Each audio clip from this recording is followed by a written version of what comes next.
성막은 하나님의 은혜입니다.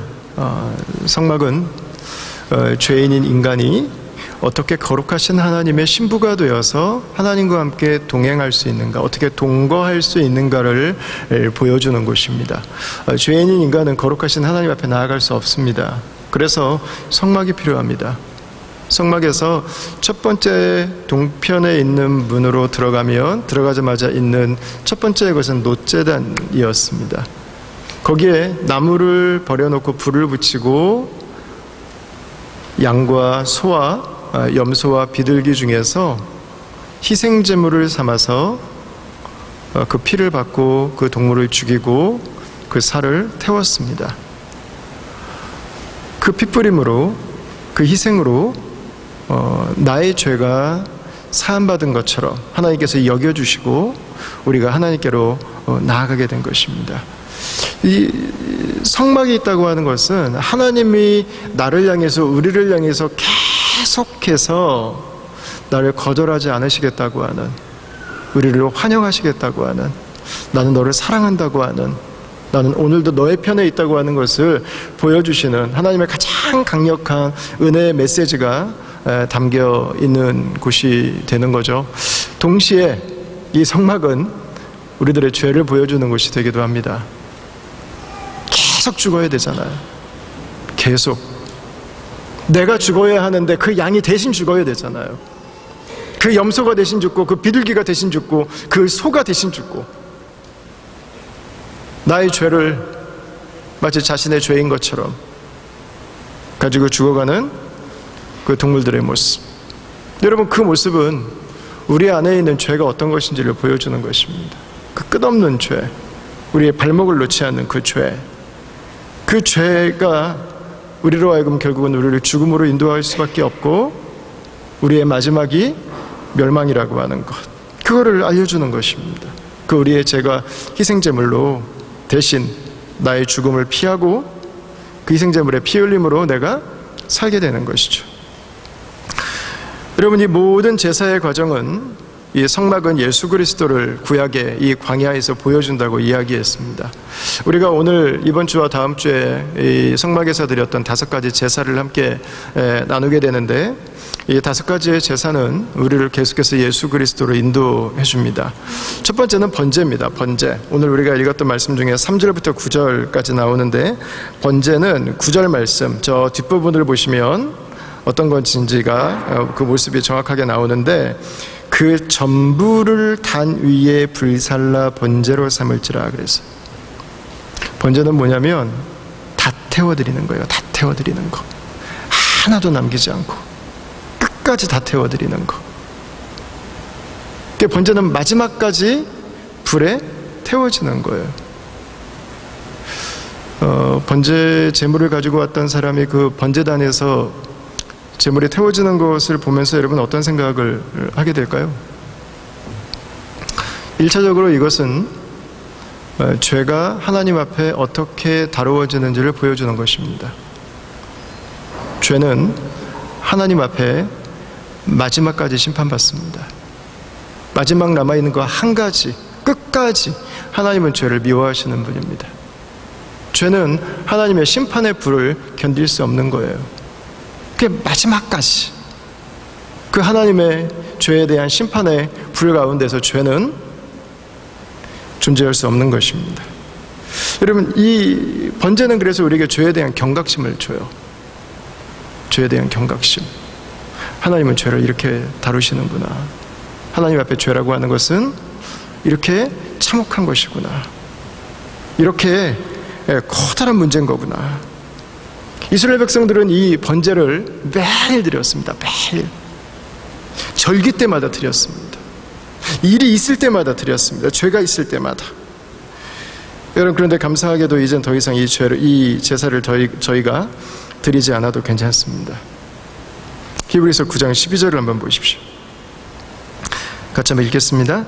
염소와 송아지의 피로 아니하고 오직 자기 피로 영원한 속죄를 이루사 단번에 성소에 들어가셨느니라. 아멘. 이 누구에 대한 이야기입니까? 예수님에 대한 이야기입니다. 예수 그리스도께서 단번에, 한 번에 그 모든 희생제사를 드리신 것입니다.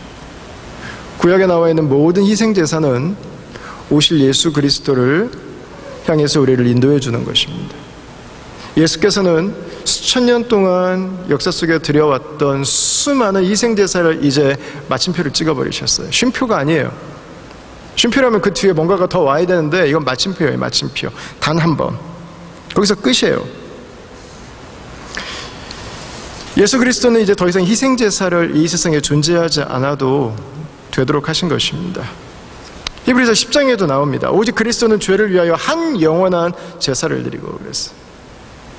한 번에 드린, 그러나 효력은 영원한 제사인 것입니다.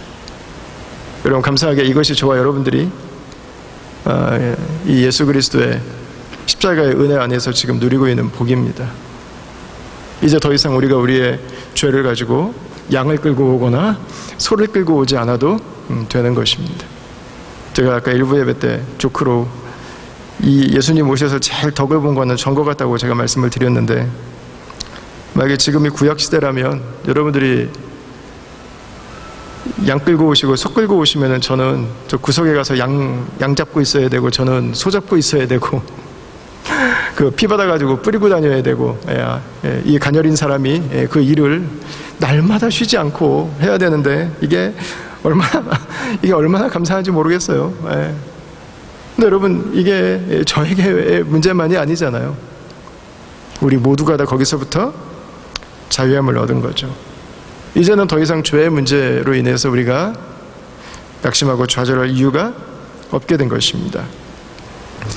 그 죄사함을 경험한 자들의 고백이 로마서 12장 1절과 2절 말씀입니다. 너희 몸을 하나님의 기뻐하시는 거룩한 산 제물로 드리라.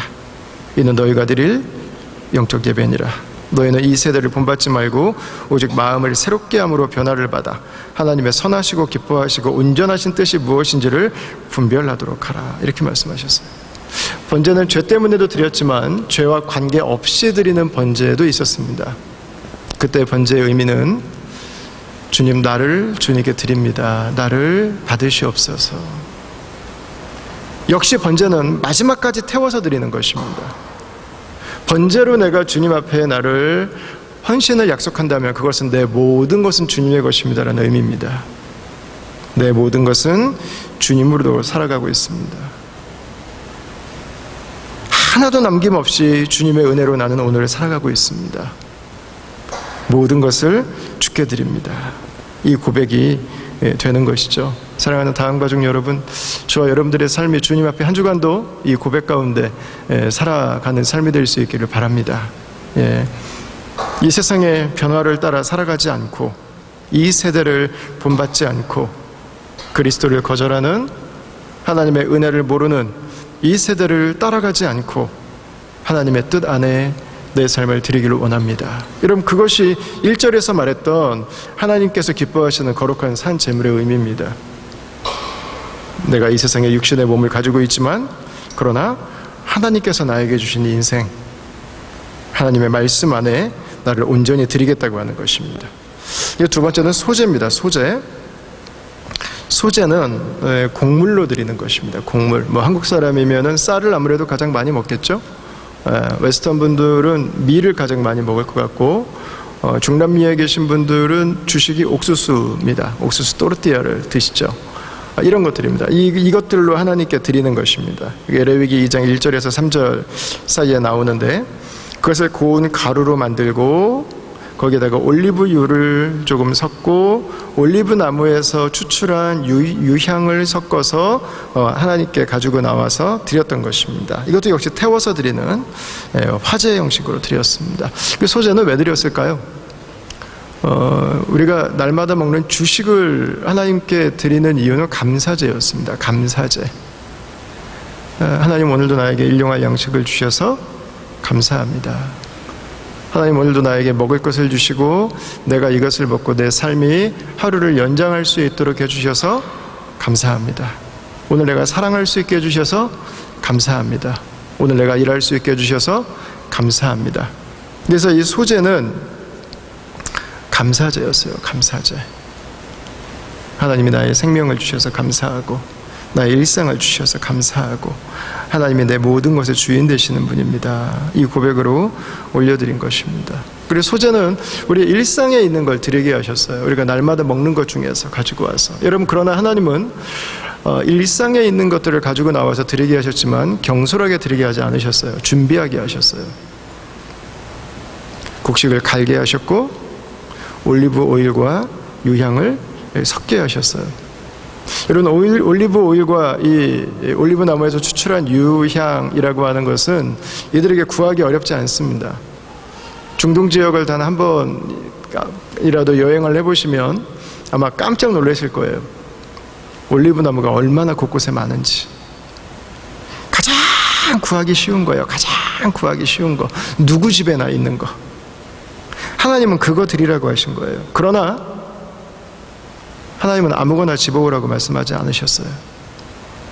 하나님께 나올 때 하나님에 대한 예의를 갖추어서 하나님을 존중함으로 가지고 나오라고 말씀하신 것입니다.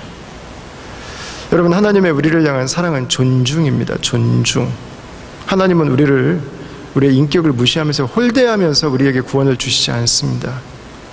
그분의 우리를 향한 방식은, 사랑의 방식은 존중입니다. 존중.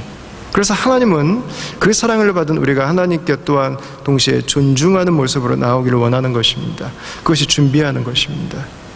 아무거나 집어오지 않고 있는 것 드리지 않고 하나님께 이것을 드리겠습니다. 어떻게 드리겠습니다. 내 마음을 담아서, 내 중심을 담아서 그것을 드리는 거죠. 여러분, 사랑은 존중하는 것입니다. 우리가 하나님을 사랑한다면 우리는 그분을 존중하게 되어 있어요. 우리 존 가트만 교수가 쓴 책에 사랑의 방정식이 나오는데 1:2:20이라는 그 비율이 나옵니다. 여기서 1:5라고 하는 비율이 저희들의 일상에서 우리가 사용하는 언어의 성향에 대한 것입니다. 행복한 가정과 그렇지 않은 가정의 가장 큰 차이. 행복한 가정은 부정의 언어와 긍정의 언어가 1:5로 존재한다는 거예요. 최소한. 부정의 언어 한마디에 긍정의 언어가 5번 이상 나온다는 거예요. 최소한. 그러나 행복하지 않은 가정은 부정의 언어가 훨씬 많아요. 여러분, 오래 산다고 서로를 함부로 대하지 않습니다. 우리가 하나님께서 우리에게 주신 사랑을 배워가고 있다면, 그 사랑 안에 살아간다면 오래 살수록 서로를 존중하는 법을 배우는 것입니다. 서로를 함부로 대한다면 그것은 서로를 사랑하는 것이 아닙니다. 이용하고 있는 것입니다. 우리의 사랑이 주 안에 있는 사랑이라면 그 사랑은 서로를 존중하는 방향으로 나아가게 될 것입니다. 어떤 분들은 우리는 마치 잘 안 맞는 사람을 만나서 우리 부부는 조금 힘들다고 생각하시는 분들이 있어요. 여러분, 그러나 이 1:5라고 하는 비율을 가만히 한번 들여다보시면 부정적인 말을 하고 싶은, 해야 하는, 할 수밖에 없는 차이나 상황이 없는 집은 없어요. 누구나 있어요. 저 집은 그런 문제 없는 것 같아. 아니요, 다 있어요. 한쪽이 완전히 죽어 지내지 않으면 절대 싸울 일이 없어요. 한쪽이 절대적으로 죽어 지내면 싸울 일이 없어요. 그러나 우리가 건강한 인격을 가지고 만났다면 부정적인 언어가 나올 수 있는 상황과 다름은 누구에게나 있습니다. 문제는 부정적인 언어에 붙잡히는가, 아니면 부정적인 언어가 느껴지지 않을 만큼 서로를 향한 감사와 존중과 책임과 칭찬의 언어들이 부정의 언어를 뒤덮고 있는 거예요. 그 행복하지 않은 가정은 이 긍정의 언어들을 개발하지 못한 거예요. 잘못 만나서 불행한 게 아니라. 행복한 가정은 안 싸우기 때문에 행복한 게 아니에요. 그것들을 개발해내는 능력을 서로 연습하면서 그동안 키워온 거죠. 여러분, 하나님께서 우리에게 주신 사랑은 서로를 함부로 대하는 것이 아닙니다. 서로를 향해서 경솔하게 대하는 것이 아닙니다. 서로를 존중하는 것입니다. 하나님은 우리가 그걸 하나님을 향해서 대하기를 원하시는 거예요. 우리의 믿음이 성숙해 간다고 하는 것. 그것은 하나님을 존중하며 살아가는 법을 점점 더 배워간다고 하는 것을 의미하는 거죠. 여러분, 우리가 주님께 드리는 예물도 그렇습니다. 하나님은 우리가 준비하기를 원하십니다. 그냥 주머니에 있는 거, 그냥 잡히는 걸 드리는 것이 아니라 내가 주님 앞에 무엇을 드리겠습니다. 어떻게 드리겠습니다. 우리의 마음을 하나님은 구별하기 원하시는 거죠. 자, 그러나 여러분, 이 소제는 단지 이 감사제에만 머물지 않습니다. 하나님께서 소제를 꼭 드리라고 하신 품목이 하나가 있습니다. 그 레위기 2장 14절에서 16절인데 한번 보시겠어요? 2장 14절에서 16절, 우리 첫 번째 절만 한번 읽어보겠습니다. 시작. 너는 첫 이삭의 소제를 여호와께 드리거든 첫 이삭을 볶아 찌은 것으로 너의 소제를 삼되. 아멘.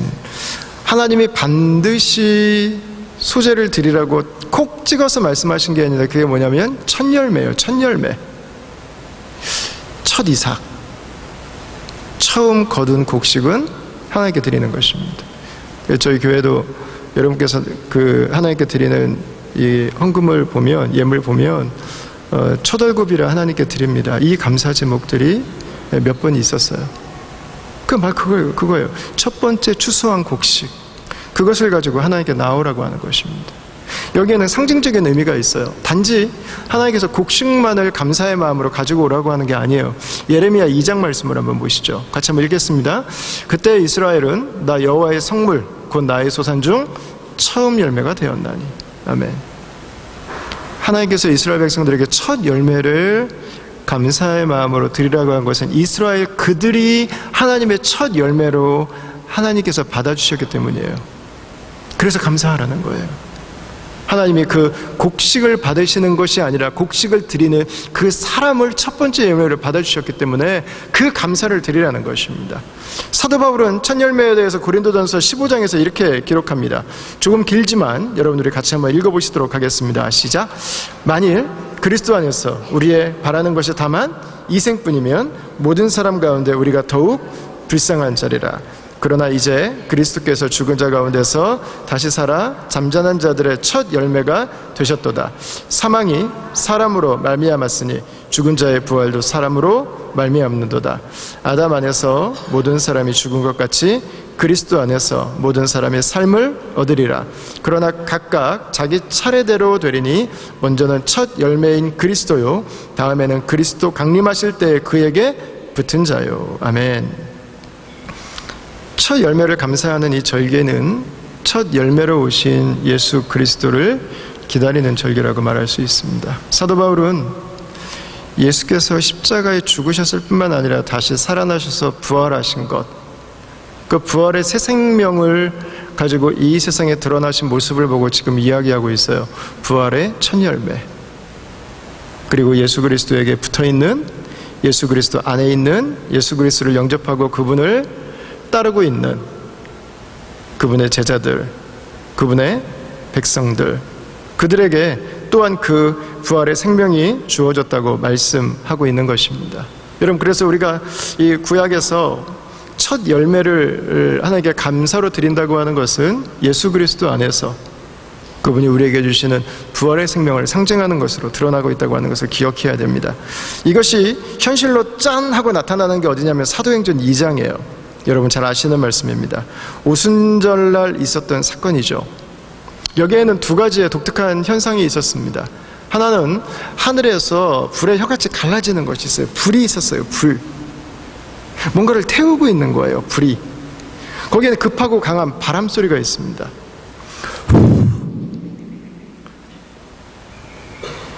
여러분, 바람을 어디다 집어넣을까요? 불을 피우기 위해서는 바람이 필요합니다. 놋재단에 곡물을 올려놓고 나무를 버리고 거기에 불이 활활 타서 그것이 다 태워지기 위해서는 산소가 계속 공급돼야 됩니다. 여러분, 이 모습은 첫 열매인 교회, 예수 그리스도로 말미암아서 이 세상에 처음으로 태동하게 된 그 교회를 하나님께서 소재로 받으시는 모습을 기록하고 있는 거예요. 놋재단에서. 김 목사님, 그거는 조금 지나친 논리의 비약인 것 같습니다. 여기서 그것까지 나오는 것은. 그러나 그게 맞습니다. 왜냐하면 이게 오순절이기 때문에 그렇습니다. 오순절은 펜테코스트, 헬라어에서 만들어진 개념입니다. 히브리어로 오순절은 초실절입니다. 처음 익은 열매를 하나님께 감사의 예물로 바치는 절기.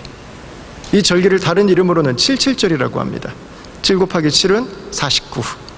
다음 날 50번째 되는 날, 이게 초실절이고 바로 이때가 오순절이었던 거죠. 하나님은 바로 그 공동체, 예수 그리스도로 말미암아서 이 세상에 처음 예수의 부활의 생명을 가지고 하나님의 나라를 사모하며 살아가기 위해서 태동한 예수께서 이 세상에 출산하신 그 공동체를 지금 기쁨의 열매로 받으시는 거예요. 마지막 세 번째는 화목제입니다. 오늘 나눌 화목제. 화목제도 역시 태워서 드립니다. 근데 화목제와 번제의 가장 큰 차이는 번제는 다 태워드리는데 화목제는 배 주변에 있는 지방만 태워서 드립니다. 베들레헴만 이렇게 태워서 드리는 거예요. 그 나머지는 어떻게 하느냐? 나머지는 제사장들과 화목제를 드리는 사람이 함께 둘러 앉아서 먹었습니다. 화목제는 교제의 제사예요. 교제. 하나님과 우리가 원수였는데 이제 하나님과 교제합니다. 당신과 내가 원수였는데 하나님으로 말미암아서 우리가 이제는 같이 식탁을 공유하는 한 가족이 되었습니다. 그게 바로 화목제입니다. 여러분, 이 화목제가 저와 여러분들이 시행하는 그 성찬 예식의 또 구약의 한 근거가 되는 거예요. 예수 그리스도로 말미암아서 우리가 하나님과 화목해 되고, 예수 그리스도로 말미암아서 사회에서 아무 관계없던 저와 여러분들이 함께 한 가족이 되고, 함께 믿음 안에서 공동체를 이루고, 함께 서로 기쁨을 함께 즐거워하고 서로의 아픔을 함께 주 앞에 아뢰면서 살아가는 이 공동체를 이루고 있는 것입니다. 예수 안에서 예수께서 우리의 화목제가 되어주셨기 때문에 저와 여러분들이 이 공동체의 기쁨을 함께 누리면서 살아가고 있는 거죠. 그래서 에베소서 2장에서 사도 바울은 이렇게 기록합니다. 그는 우리의 화평이신지라 둘로 하나를 만드사 중간에 막힌 담을 허시고 원수된 것 곧 의문에 속한 계명의 율법을 자기 육체로 폐하셨으니 이는 이 둘로 자기의 안에서 한 새 사람을 지어 화평하게 하시고 또 십자가로 이 둘을 한 몸으로 하나님과 화목하게 하려 하심이라. 원수된 것을 십자가로 소멸하시고 또 오셔서 먼 데 있는 너희에게 평안을 전하고 가까운 데에 있는 자들에게 평안을 전하셨으니 이는 저로 말미암아 우리 둘이 한 성령 안에서 아버지께 나아감을 얻게 하려 하심이라. 예수 그리스도께서 우리의 화목제가 되셨음을 사도 바울이 기록하고 있는 내용이라고 할 수 있습니다. 특별히 이스라엘 백성들이 화목제를 드렸던 여러 가지 경우들이 있는데 그 중에 하나는 뭐냐면 기도가 응답됐을 때입니다. 기도가 응답됐을 때. 여러분, 기도 응답되면 그것으로 하나님께 감사하십니까? 여러분, 기도가 응답되셨을 때 그것으로 인해서 여러분 순모임에서 여러분 순원들과 함께 그 감사를 나누십니까? 예. 그게 교회라는 것입니다. 그게 교회. 예수님 안에서 하나님과 화목한 삶을 살아가고 예수님 안에서 형제와 자매가 함께 우리에게 주신 그 삶에 하나님 베푸신 은혜로 인해 감사하고 기도 응답으로 인해 감사하고 내가 하나님의 부르심, 내가 하나님의 사명을 잘 감당했음을 인해 감사하고 함께 공동체가 격려하고 공동체가 축복하면서 살아가는 모습, 그게 바로 구약의 화목제가 신약의 저와 여러분들에게 주시는 그 메시지라고 할 수 있습니다. 저희가 세 가지의 제사만 오늘 봤지만 세 가지는 다 예수님 안에서 성취된 것들입니다. 이루어진 것들입니다. 그래서 우리는 더 이상 이 희생 제사를 드리지 않습니다. 사실 여러분, 희생 제사가 구약에 있었다고 하는 것들이 좀 이렇게 와 닿으세요? 근데 저만 해도 저 어릴 때 시골에 살 때 마을 잔치하거나 장례에 있거나 그러면 저는 봤거든요.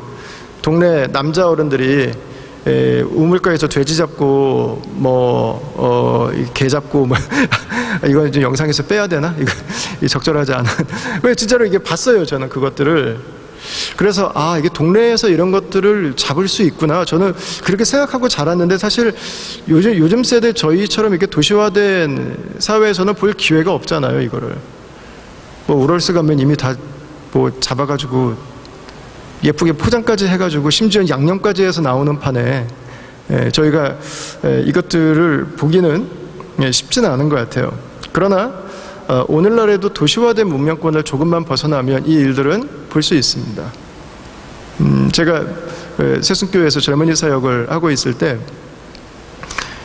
인도에 6년 동안 갔었는데 인도의 캘커타 지역을 주로 갔습니다. 그런데 인도는 지역마다 다스리는 신이 있어요. 캘커타가 있는 웨스트벵갈 지역을 다스리는 신은 깔리라고 하는 여신입니다. 팔이 한 10몇 개 달려있는 그 복수, 분노의 여신인데요. 깔리 신전을 가면 오늘날에도 매일마다 10시인지 11시인지 제가 정확하게 기억이 안 나는데 양을 그 제단 위에 세워놓고 제사장의 칼로 목을 쳐요. 그 자리에서. 그래서 그 피를 드린 사람 이마에다 이렇게 발라줘요. 그 빨간 표시나는 거 있잖아요. 그거예요. 당신은 신에게 드려졌다는 거예요. 이제는 신이 당신에게 재앙을 내리지 않을 거라는 의미예요. 그 빨간색을 그걸 칠해주는 거예요. 그리고 오늘날에도 이 일들은 진행되고 있습니다. 더더군다나 1세기에 여러분 이 일들은 자연스럽게 행해졌어요. 모든 문화권에서. 그리스 로마 문화권에서도 여러분 이건 광범위하게 행해졌습니다. 근동지방을 가보면 다 있어요. 제가 레바논에 갔을 때 두로와 시돈 지방을 가봤는데 거기 두로와 시돈 지방에서 섬기던 우상을 섬기던 그 공간에도 이 제단이 있더라고요. 우상에게 드리기 위해서. 그래서 심지어 어떤 학자들은 이렇게 이야기합니다. 성경에 이런 희생제사들이 기록된 이유는 이것이 하나님께서 이들에게 가르쳐 주신 것이 아니라 그 주변 문화권 안에 있던 희생제사의 방식을 유대교도들이 차용해서 가지고 왔다고 하는 것입니다. 이런 의견들을 제시하는 분들이 있습니다. 여러분 이 정도로 희생제사의 이 모습은 전 세계적으로 보편적이에요. 이거에 대해서 그레고리 비일이라고 하는 학자가 성전신학이라고 하는 책을 썼습니다. 이분은 이 책에서 이렇게 주장합니다. 오히려 반대라는 거예요. 하나님은 아담에게 가죽옷을 지어 입히시면서 하나님은 아벨의 제사를 통해서 곡식의 제사, 소제도 받으셨지만 가인의 제사는 소제였잖아요. 그러나 아벨은 동물로 드리는 희생제사였어요. 하나님은 이미 그때부터 노아도 하나님께 제사를 드렸습니다. 그때부터 하나님은 계속해서 제사를 가르쳐 오셨다는 거예요. 하나님의 은혜로 그분의 백성들이 살아갈 수 있는 길을 그때부터 열어주셨다는 것입니다. 문제는 인간이 하나님을 떠나면서 그 제사를 내가 원하는 방식으로 사용하게 됐다는 거예요. 이곳저곳에서 드려지는 세크리파이스들은 하나님이 우리에게 주신 제사 방식의 변질이라고 하는 것입니다. 그것들을 오용하고 있다고 하는 것입니다. 두려움을 피하기 위해서, 신의 진노를 달래기 위해서, 내 삶에 있는 문제들로부터 내가 보호하기 위해서 그것들을 계속 유지해갔다고 하는 거죠. 여러분 사도행전 14장에 보면 인간들이 희생제사를 어떻게 사용할 수 있는지 한 예가 나와요. 8절부터 보면 바울과 바나바가 루스트라에 갔습니다. 거기 발을 쓰지 못하는 한 사람이 있습니다. 근데 이 사람에게 믿음이 있어요. 바울이 선포합니다. 그 자리에서 일어나라고. 그 사람이 믿음으로 일어났어요. 그리고 나서 11절에서 15절을 보면 여러분 사람들이 얼마나 놀랬겠어요. 이 사람 어릴 때부터 발 못 쓰는 것 때문에 그 자리 주저앉아서 있던 사람이라고 하는 걸 그 주변에 있는 모든 사람들이 알았잖아요. 인터넷도 없었는데 빛보다 빠른 속도로 이 소식이 신전에 도달합니다. 그리고 그 신전에 있던 제사장들이 소를 끌고 꽃다발을 가지고 바울과 바나바를 찾아왔습니다. 그들이 제우스와, 스스가 제우스죠. 허메, 머큐리, 제우스의 대변인 역할을 했던 머큐리, 신의 현현이라고 믿었던 거예요. 그리고 그들에게 이 희생 소를 세크리파이스를 해서 드리려고 그들이 신이라고 믿고 그들에게 월십하기 위해서 이들이 지금 찾아온 거예요. 하나님께서 우리에게 주셨던 희생제사가 얼마나 우습게 사용될 수 있는지를 여러분 잘 보여주고 있는 거죠. 여러분 이 상황은 유대인들도 마찬가지였습니다. 1세기 유대인들은 헤롯이 지은 헤롯 성전에서 열심히 번제를 드리고 있었습니다. 화목제를 드리고 있었고 소제를 드렸습니다. 매일 드렸습니다. 죄가 있으면 드렸습니다. 절기 때마다 드렸습니다. 심지어 6월절 같은 경우에는 몇만 마리, 몇십만 마리가 죽어나가는 그 제사를 시행했습니다. 예수님도 그 6월절에 수만 마리의 양들이 죽어가는 그날 밤에 십자가에서 죽으신 것입니다. 여러분, 예수께서는 바로 이때 오신 것입니다. 저 여러분들에게는 예수께서 우리의 희생제물이 됐다고 하는 의미가 잘 와닿지 않을 수 있어요. 그러나 1세기 유대인들의 눈으로 한번 생각해 보세요. 내 평생 성전에 가서 희생제사를 드렸어요. 그런데 예수님을 믿고 이번 주부터 안 가도 돼요. 희생제사 안 드려도 된다고요. 여러분, 내 평생일까요? 우리 아버지도 우리 할아버지도 희생제사를 드렸어요. 근데 이제는 나는 드리지 않는 거예요. 아버지, 할아버지 뿐이에요? 아니에요. 수천 년 동안 드렸어요. 수천 년 동안. 수백만 마리, 수천만 마리의 어린 양과 소를 하나님께 끌고 와서 드렸던 것입니다. 여러분, 근데 그게 멈춘 거예요. 왜? 예수 그리스도께서 단번에 영원한 제사를 드리셨기 때문입니다.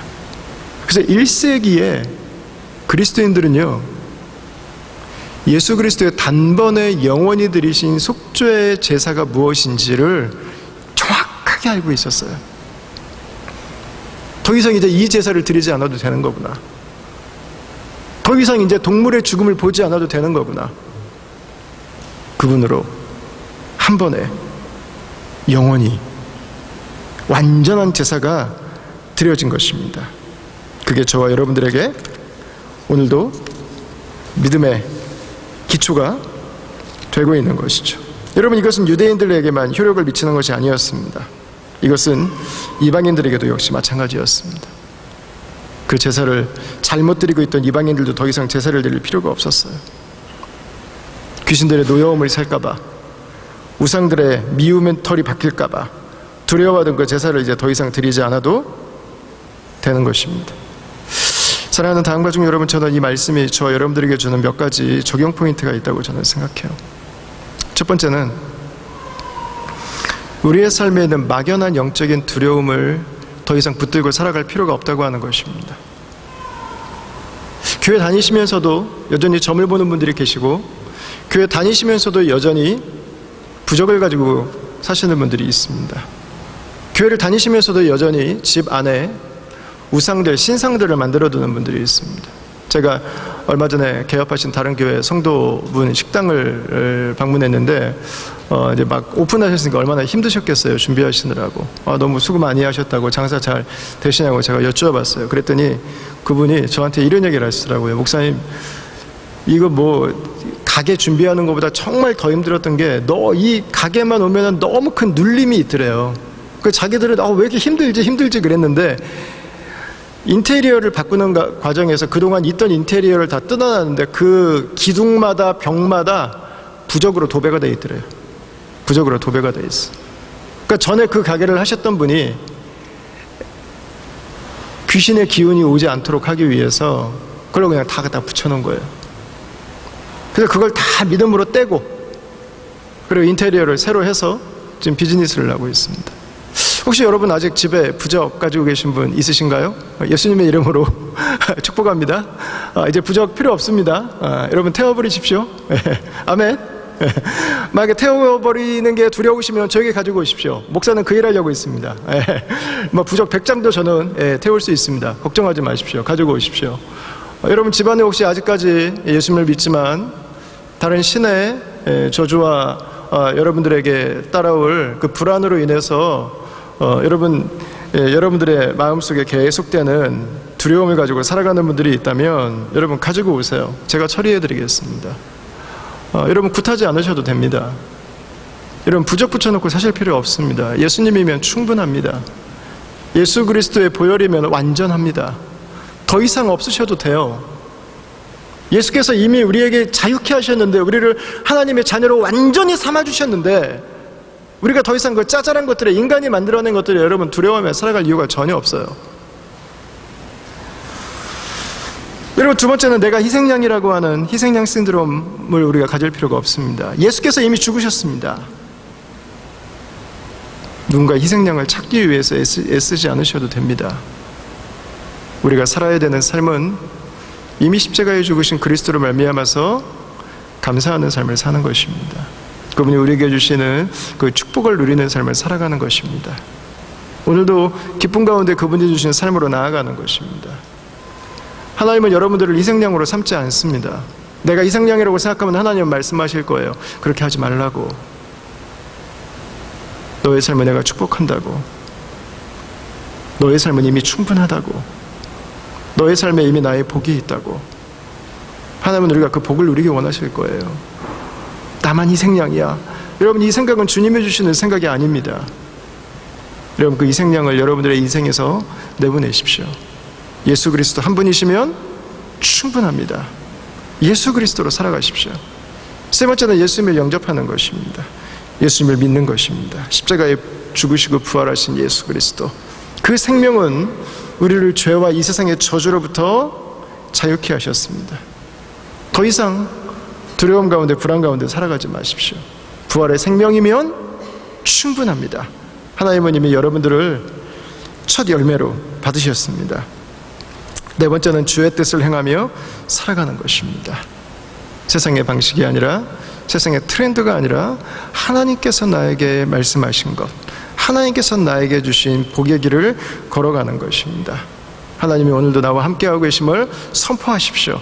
하나님의 능력이 오늘도 내 삶을 채우고 있음을 여러분 믿음으로 선포하고 살아가십시오.